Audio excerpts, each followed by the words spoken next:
You did something very interesting on Instagram. You put out, it's called Flexplanation. Yeah. Like tu expliques en fait le processus de ton album. Yeah. And it's really nice because we can see that you're really involved in every step of the project. Almost to a fault. Explain, why do you say that? My manager's laughing because she knows. DatSoundRadio with Slim, we here, baby. Go from 0 to a milli, I'm the realest in the city. That's on everything for really. He a bloody from the bitty, got a itty bitty kitty. It's a real take on biddies, yeah. All about the Rico, hit my booty cause I'm nasty. Slim and fine, it's just me and you, worth the cash. Bonjour Slim, thank you so much for being here with us. Hi. We are very excited for having you here. I'm excited to be here. 2020 was a big year for you. You dropped your debut album, which was amazing. Thank you. But yeah, before getting into the album, I want to go back a little bit in time and talk about how Shailah became Slim. So where did you grow up? I grew up in NDG for a large part of my life until I was about 8. Then me and my mom moved to the South Shore because my parents separated. So I kept going back and forth because my dad still lived in NDG. My mom was in the South Shore from since I was 8 until like even now. So I've always like had both parts of those boroughs like in my life, but most of the time I was always downtown because I was always just being a kid. Like, being a kid downtown, and I never did anything in the South Shore besides go home to sleep, literally. There was a high school that like one of my best friends right now went to that I never ever stepped like foot at because I just... Mais pourquoi t'aimes pas le... Non, c'était juste parce que je savais personne là-bas parce que I never like really had any conversation with anybody in the South Shore because I always went to school in NDG. I always went to school like, first I went to elementary in NDG, I went to Royalville, then I went to Villa for high school, then I went to Dawson for college. So I was always in the city. There was no reason to be, like, you know what I mean? So Montreal is more your city, like you feel like...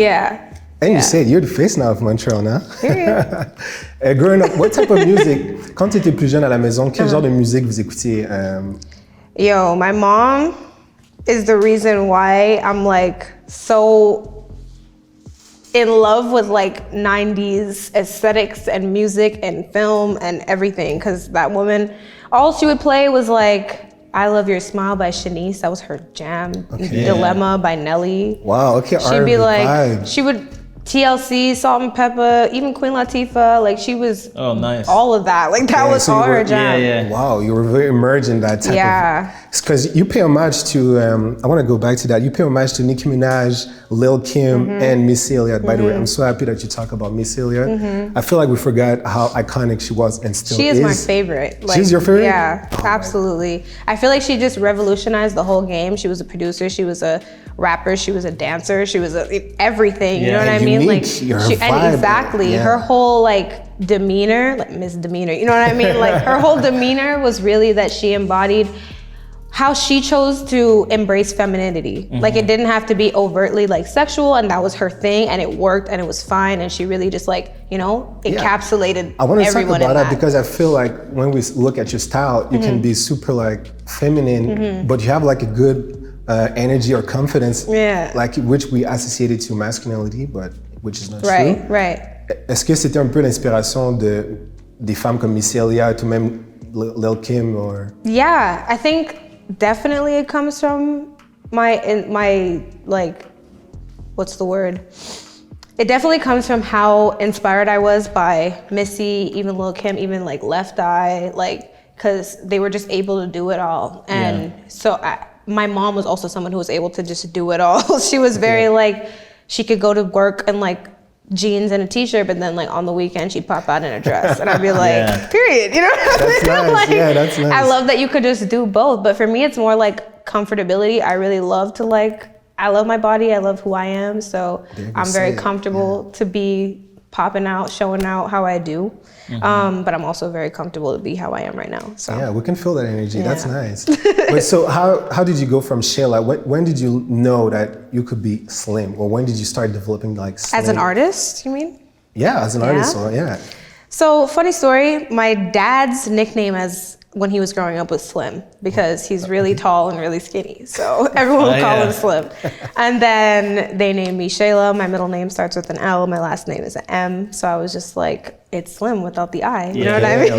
So, simple as that. Yeah, it's really that simple. A lot of people don't know that. But yeah, it's just my initials that I decided to make my artist name. And I decided to take music seriously about a year and a half ago now, a little bit over that. But that's crazy. Like, explain to me, because you drop an album like after like 2 years of being in the scene. How did you go from the remix, Money in the Grave remix, to a whole complete album in just a few years? What was that? I still ask myself that question. I don't know. Like, I really was just like, I was fiending to hear a certain sound from the city that I wasn't getting. So I was like, what's stopping me from taking up that space? Yeah, sure. Nothing. Wow. So I just decided to throw myself out there. And honestly, at first, I don't think that I was that great like at delivering because I didn't have the confidence yet. I wasn't really solidified in the fact that I really wanted to make it like my career. Yeah. So even when I dropped like Money in the Grave, when I first did that, I went on Instagram Live and I was like, you guys want to hear something? And I did it. And then I was like, okay, let me go record it. And I did it. And then I was still nervous and getting like into my own, stepping into that part of myself. When was it that turning point? When did you say like, okay, like I want to show it, I want to do it. I feel like I have the flow or the... I was at one of my good friend's apartments because she was out of the country. Shout out to Preksha. And I was listening to Money in the Grave and I was high as hell. I was like, I just really love this beat. And I'm like, like, everything's like just coming to me. Cause I've been writing for a really long time. Even when I was a kid, like me and my friends and even my sister, like we would always come up with songs or dances like on our free time. Okay, you were writing songs. Yeah. Okay. Like they weren't that great cause I was a kid, but like they were still what they were and they were cute. But then I continued doing that even throughout high school. Like I was just writing and writing and writing. Cause I've always been really good with words and like well-spoken and, able to communicate. Yeah. So I was like, it came with ease to me.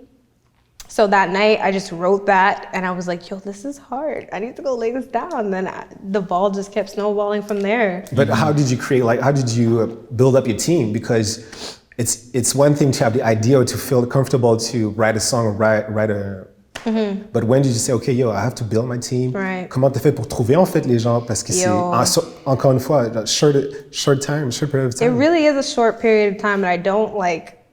Me and everyone on my team, we're very much people who just like go and get it and like do what you got to do, make it happen. Obviously, while still taking care of yourself and maintaining a certain level of like sanity. Yeah. But the way I first even got into the studio was after going to one of my girls' open mic nights. This was summer 2019. And this guy was there and he was like, oh, you look like an artist. And I was like, what? What do you mean? I was like, what do you mean? Yeah. He's like, you do music, huh? I'm like, actually, I just started because this was right after I just dropped the Money in the Grave slimming. So he's like, yeah, like I have this place you can come to, this studio.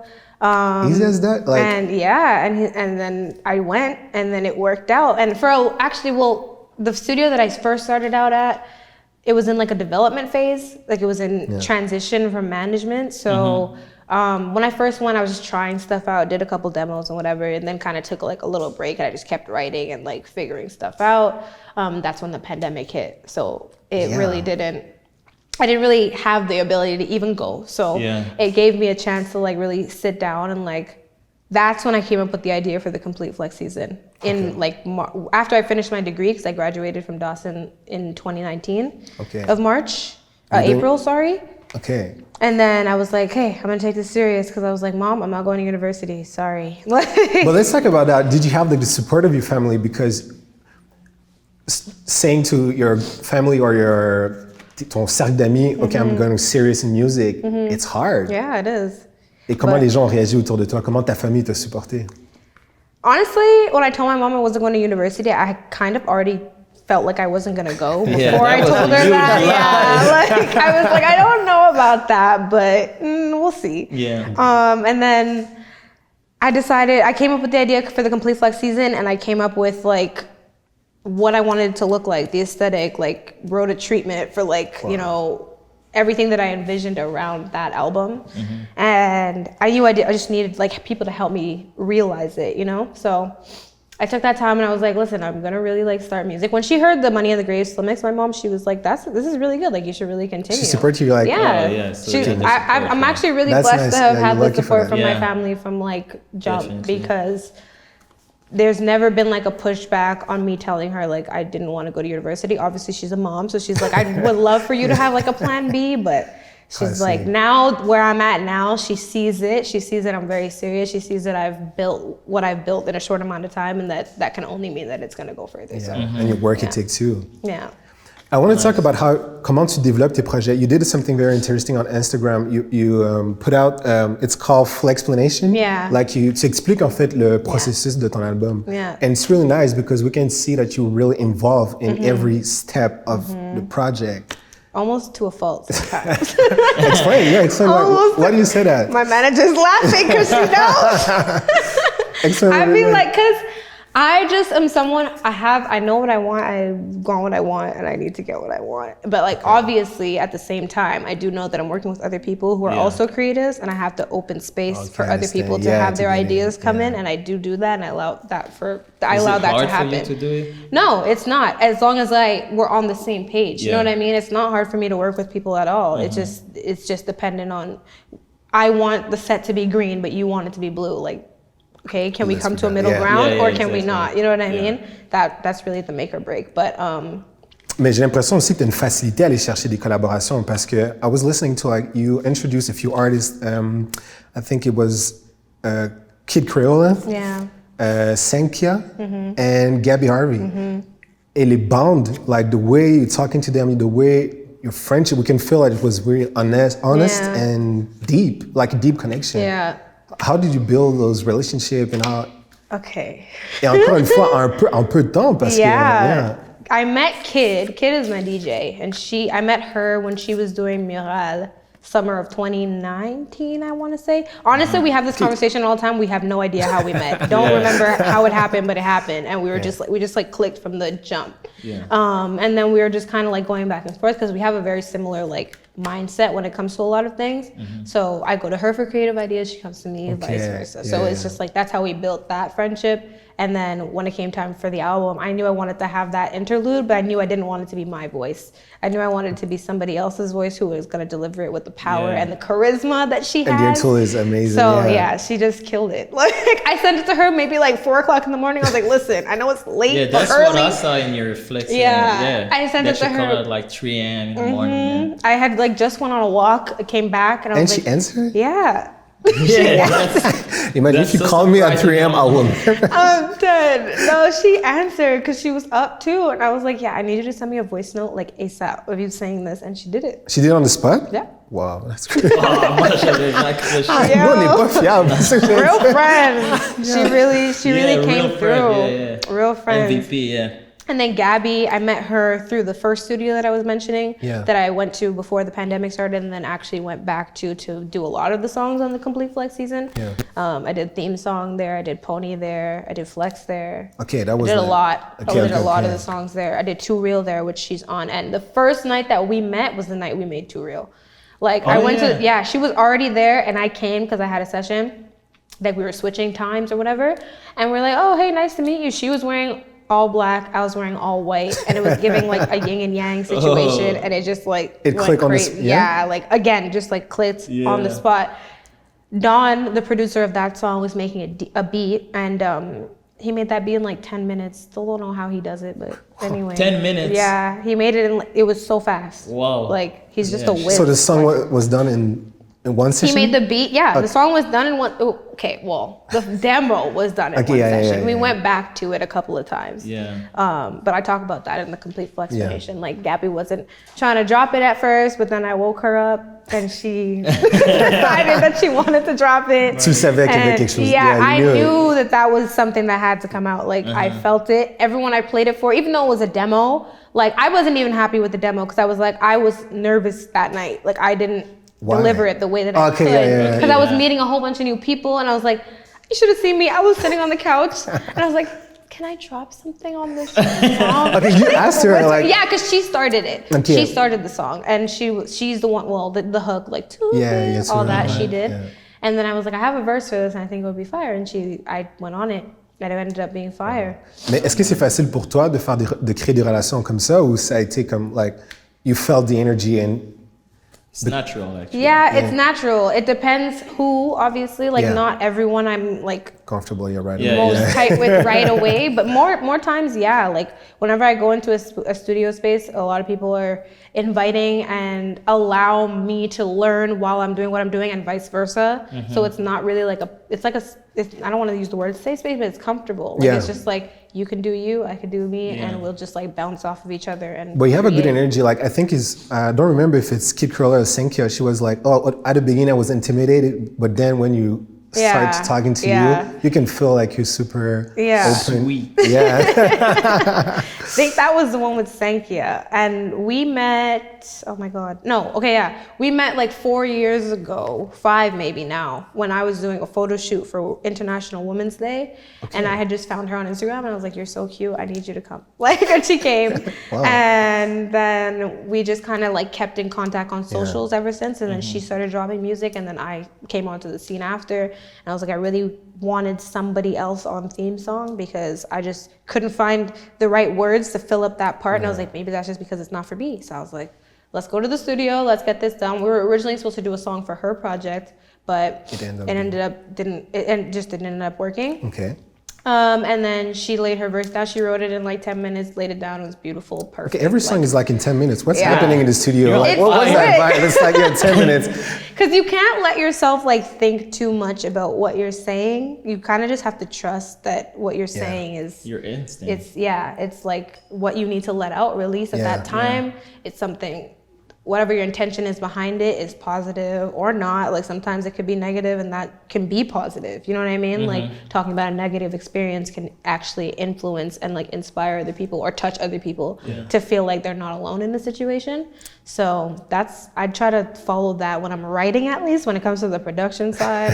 It's not the same thing? Not the same thing. That's why we originally said at first that like I like to be a part of every process, because like I don't know how to use like Logic, Ableton, not yet anyways, but I have a very like good ear for music, so. But at a certain point, do you want to produce your own music? You want to learn, Okay, you don't play, you're like, yes. I do, It's just fun to like be able to not have to I was gonna say not have to depend on anybody, because people are busy, everyone's schedules are different, and like sometimes I want to like just be able to get something out and done really quickly. So to be able to know how to do it myself would just be ideal. Yeah, that's nice. Parlons un peu plus de l'album. You talk a lot about confidence, knowing yourself, being comfortable, and knowing your worth too. Mm-hmm. Why is it so important for you to assert yourself or to take your place? Why is it so important? I feel like it should be important for everybody. Like, and that's why I make it such a focal point in everything that I do, because I feel like everyone should feel like they are that bitch or that dude. Like, you know what I mean? Like, I feel like everyone should know that they have something within themselves that separates them from anybody else in the room. Like, it doesn't necessarily mean, a lot of people think that means like you have to be arrogant and like think that you're better than people, and that's not it at all. Like, I feel like real confidence is knowing that you are who you are, everybody else is who they are, and you can appreciate both. You know I love that. Yeah. Est-ce que tu as toujours été comme ça, or? Pretty much. Même quand tu étais plus jeune? When you were young? I mean, when I was younger, obviously, I would have my moments where I was like, I don't like you, because like you're getting more attention than me and like whatever. But no, I definitely have my moments of like, don't get me wrong, I'm not perfect. Like, I have my moments of insecurity. I have my moments of feeling like I can't really read someone's energy, so I'm standoffish, even though that's not usually how I am. But that also comes just back down to instincts, but that doesn't mean you have to treat somebody rude or wrong. Like, you can just distance yourself, you know? Mais c'est intéressant de cette dynamique-là, parce que j'ai l'impression que, surtout envers les hommes, ils peuvent avoir peur de cette approche-là. Est-ce que tu sens que les gens autour de toi ont peur de cette dynamique-là? Like, they're afraid because you're so confident and so over... I've always felt that. I've always felt that for, more of my life, more like in my adolescence, because I'm very outspoken. Like, I don't hold my tongue for very much, and I'm learning more that sometimes you do have to. and see like that's the duality of it. Like it comes with like, oh, okay, I can say what I want, do what I want. Like, but no, sometimes you can't. Like, not everybody is always comfortable with that, but that doesn't mean you also have to like compromise yourself. It just means you have to understand what's happening. Exactly. Just read the room, be quiet. Don't say anything, you know what I mean? Sometimes it can be like intimidating for other people, especially I say men, but with everybody, but I honestly feel, a lot of people always tell me like, oh, like at first I was really intimidated by you because you seemed mean or like really like a bitch. And I was like, why? Like, what gave you that impression? And they're like, usually it's like, oh, you just like quiet, or I just see how you carry yourself. And it's kind of like, I don't see that often. So it's like, it's shaky. J'aime ce que tu viens de dire, c'est que le fait que les gens voient pas souvent cette énergie-là, ils prennent comme un, like... They're like, whoa. Yeah. Exactement. They think that it's like, a lot of people tell me that I think that I'm like better than people, and that's not it at all. And people that tell me that I know don't know me, because that's not the truth. But how does it feel to be a woman in the industry right now? It feels great. It feels great? Yeah, it feels great. It feels like, I feel like now, especially for hip hop and rap, like obviously more in the States, but it's coming because of that movement of it just being women dominating every genre, like right now, that it's opening more floodgates for everybody else from Canada, Europe, wherever, to like feel comfortable to take up space and occupy. So it feels great to be somebody who's doing that, especially in my own city. Yeah. Because there's not a few. There's only a few other artists like you. Right. Like you. Like, il y a pas beaucoup en fait juste de femmes et encore moins dans le rap. C'est ça. Ici. But especially anglophone. Yeah. True. Yeah. Do you feel there's space or there's a market for English speaking artists in Montreal? No.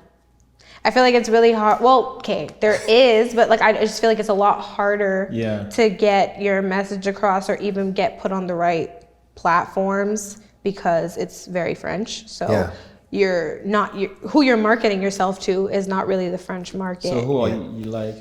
Are you trying to reach like Toronto?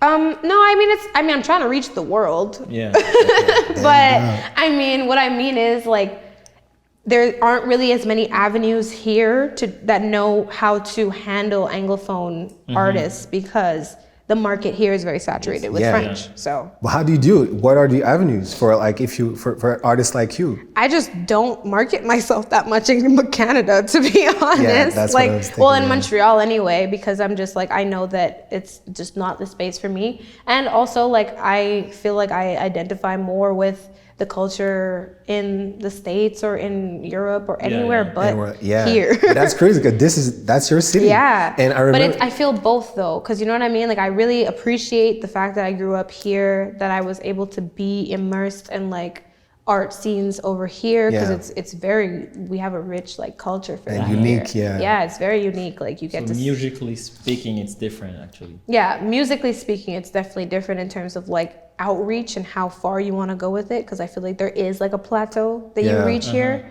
but so you feel like tu veux de toute façon aller rejoindre le monde, but you feel like you have to go outside of your city to, because I don't know, I try to compare like if you were like a francophone artist, you will not have to automatically think to go outside of your city to pour avoir la reconnaissance, just to be seen. Yeah. And I know what you mean. Yeah, and it's crazy because I remember the first time I saw it was at Occupy the Hood. Oh yeah? You were doing, I don't know if you were there too. Yeah, I was. Yeah. You were? It was crazy. So you did fun. like a live, but the crowd was so responsive. The crowd was crazy, and I was like, who is she? That was really crazy because I hadn't even really dropped anything yet. But so people want to see artists like you. That's the crazy thing. Like, really why is it why do you feel the market doesn't give that to, or doesning give you an opportunity? See, this is why. Like, it's a double-edged sword, because in terms of like the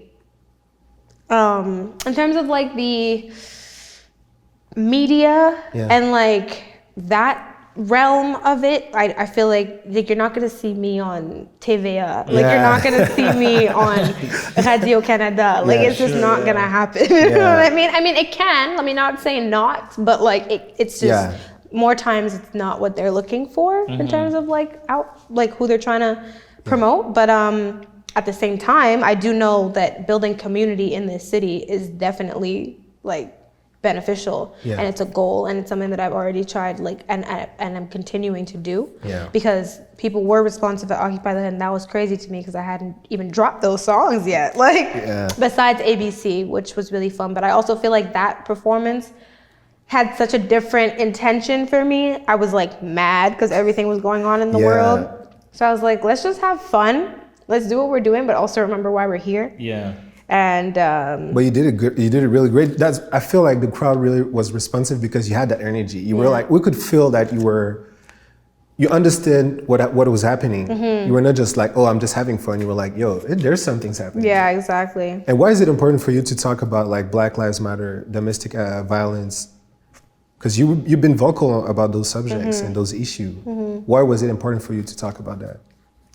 It's important to me because it's a real issue, and I feel like we've all, as Black people, whether you choose to be conscious of it or not, have known of personally or in passing a situation of somebody who's been dealt with, fucked up by the police, or been in a situation of domestic violence, both male and female. But I feel like what takes precedent is domestic violence against women, just because obviously there's a difference in physical strength and difference in social, economic, like, everything, you know what I mean, dynamics. So it's obviously different.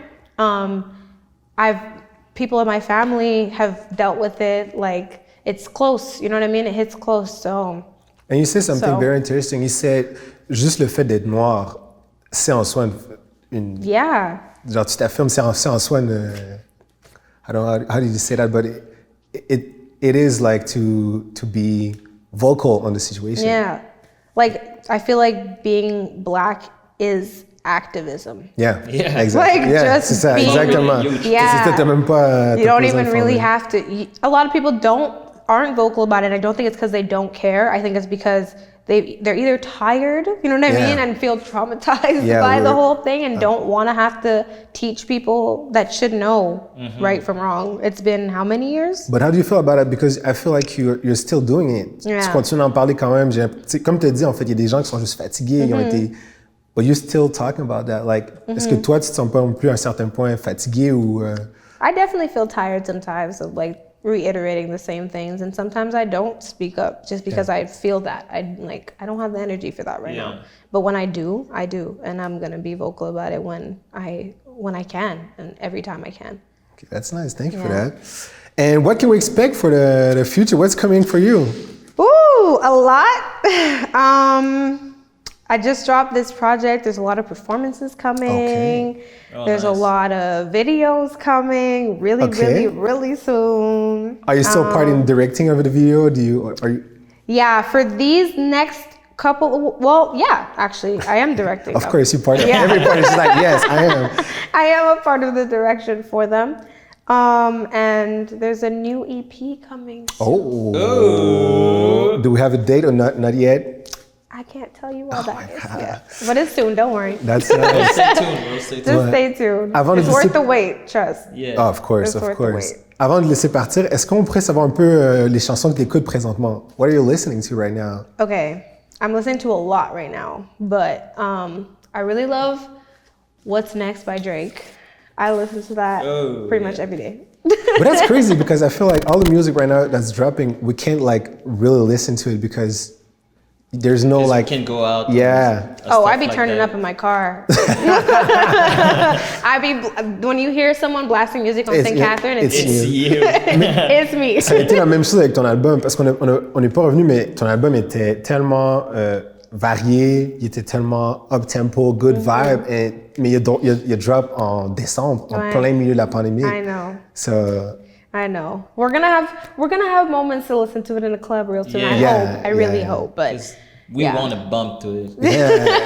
Honestly, thank you guys for even listening to it. Thank you. Thank you for listening to it. Parce que honnêtement, c'est ça. Quand je t'ai vu la première fois à Occupy the Hood, I was like, I couldn't believe you were from Montreal first. I was like, who is she? And then you were dropping like a little mixtape remix, and then you drop your album. I was like, okay, whoa, what's going on?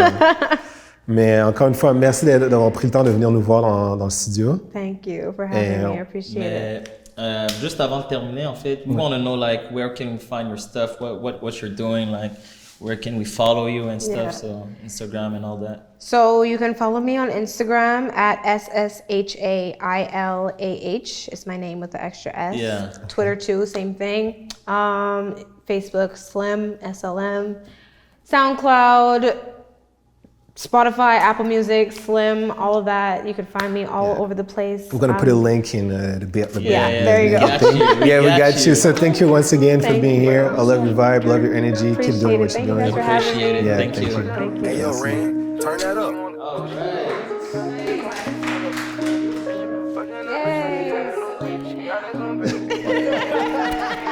Okay, I hop out of bitch in my red. She wanna Olay. I got your bitch and I dash you say. She love the Gucci, Louis.